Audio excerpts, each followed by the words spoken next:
بسم الله الرحمن الرحيم.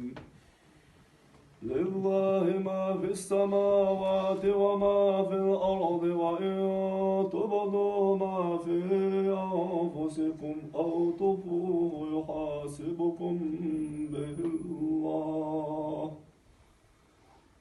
ويغفر لمن يشاء ويعذب من يشاء، والله على كل شيء قدير.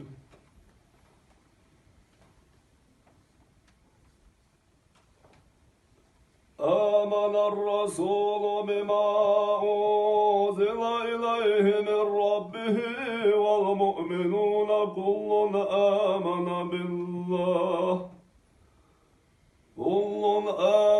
بالله وملائكته وكتبه ورسله، لا نفرق بين أحد من رسله، وقالوا سمعنا وأطعنا غفرانك ربنا وإليك المصير. لا يكلف الله نفسا إلا وسعها، لها ما كسبت وعلى